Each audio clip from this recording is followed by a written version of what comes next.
लोकांच्या तक्रारी आहे की शेतीतलं उत्पादन कमी का झालं. मजुरी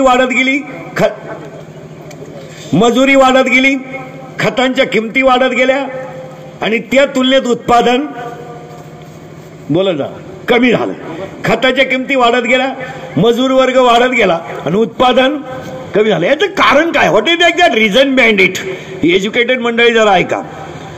आपल्या जमिनीमध्ये असणारं पिकासाठी लागणारं जे कॅल्शियम आहे, मॅग्नेशियम आहे, पाण्याचा पीएच आहे, जमिनीचा पीएच आहे, केमिकल युक्त खतांमुळे आणि अतिरिक्त पाण्यामुळे आपल्या जमिनीची उत्पादन क्षमता कमी झाली. हे तुम्हाला कधीही मान्य करावं लागेल.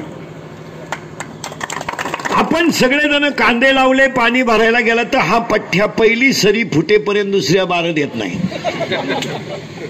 म्हणजे आपण त्या पिकाला लागणारं पाणी त्या पिकाच्या कॅपॅसिटीपेक्षा जास्त देतोय. उदाहरणार्थ गायला वासरू झाल्याबरोबर 40 सड जर पाजले तर संध्याकाळी वासरू पाजायचंच नाही, राहणारच नाही तर पाजायचं काय? त्याचं दूध पिण्याची कॅपॅसिटी किती आहे ती आपण पाहत नाही. तसं आपण कांदे लावल्यानंतर त्या पिकाला लागणाऱ्या पाण्याची, त्या पिकाची कॅपॅसिटी किती आहे? आपण वाफा भरून दिला, 12 दिलं, याचा अर्थ त्या पिकाला पाणी तितकं लागत नाही. खत टाकताना असं झालं. आणि आपल्या ज्या जमिनी आहेत महाराज, या जमिनीमध्ये मुळात पाण्याचा पीएच आहे, एज्युकेटेड लोक आहे का, पाण्याचा पीएच आहे 7.5 पिकाला योग्य. आपलं सगळ्या विहिरींचं पाणी 9.5, 10.5, म्हणजे आपल्या पाण्याचाच पीएच जास्त आहे. एक दुसरी गोष्ट, आपल्याकडे जी जमीन आहे त्या जमिनीमध्ये मॅग्नेशियम नाही, कॅल्शियम नाही, फॉस्फरस नाही. आपण 260 रुपयाचे युरिया NPK घेणार, सटकन फुकून देणार, पाणी सोडणार, सलाईन देणार, घरी येणार. आपल्या जमिनीला खत जे दिलं जातं त्याच्यामध्ये तुम्हाला कॅल्शियम मॅग्नेशियम मिळत नाही. याचं कारण काय? तर आपल्या जमिनीला शेणखत आणि सेंद्रिय खतच नाही. म्हणून ह्या कंपनीचं पहिलं कौतुक करावं की जे पोषक खत आम्हाला मिळेल नाही. हे सगळ्यात महत्वाची गोष्ट. हे 1260 रुपयाची DAP घ्या काय आणि 270चा युरिया घ्या काय आणि काही घ्या, ते किती जरी घेतलं तुम्ही तर ती कॅपॅसिटी नाहीये त्या जमिनीची. आपल्या जमिनीची कॅपॅसिटी नाही. एकतर कंपनीवाल्या लोकांना सांगून ठेवतो, शेतकरी वर्गाचं आमचे असं झालंय, सगळे कुटुंब विभक्त होत चालले. सगळे कुटुंब विभक्त चालले. शेती जेवढीच्या तेवढी आहे, जरा ध्यानात घ्या. आपणही बी शेती तेवढीच आहे, कुटुंब झाले विभक्त. वाहिले निघल्यामुळे प्रत्येकाला घर बांधायची पाळी आली एक, त्याच्या सोडून गोठा बांधायची पाळी आली एक. सगळ्यांच्या जागा गोठ्यातून राहण्यातच गेल्या. कांदे लावायचे कुठं हा शेतकऱ्याचा 10 वर्षाचा प्रश्न आहे. कारण आपल्या परिसरामध्ये अजून 10 वर्षाने 10 एकर जमीन असणारा शेतकरी हा सगळ्यात मोठा शेतकरी राहील. कारण शेती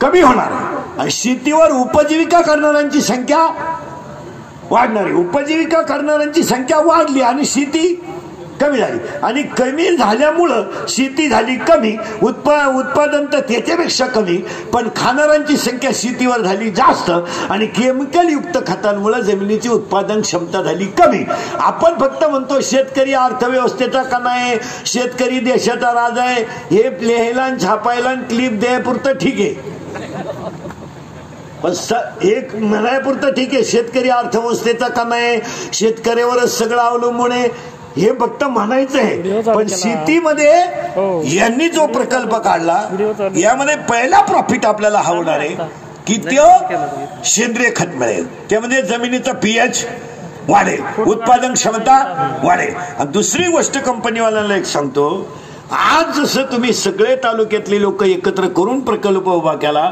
शेवटपर्यंत भूमिपुत्रांचाच आधार घ्या.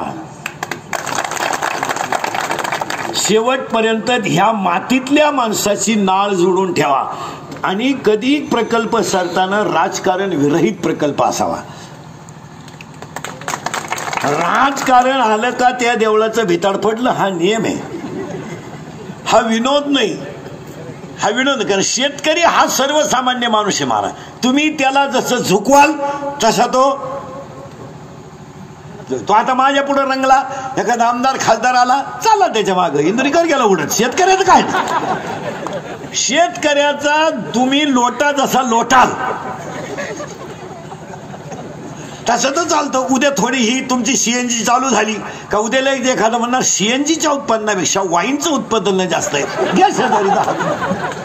मग आमचं शेतकरी लगेच म्हणा हा ही तर खरी कुटुंब व्यवस्था सुधारण्याची संधी आहे, होता पाया. शेतकरी डळमळते याचं कारण आहे तो व्यापलेला आहे. शेतकरी हा व्यापलेला आहे महाराज. तो परत तुम्हाला शेतकरी फक्त गालावर हसताना दिसतो महाराज, नाही तर त्याचं पूर्ण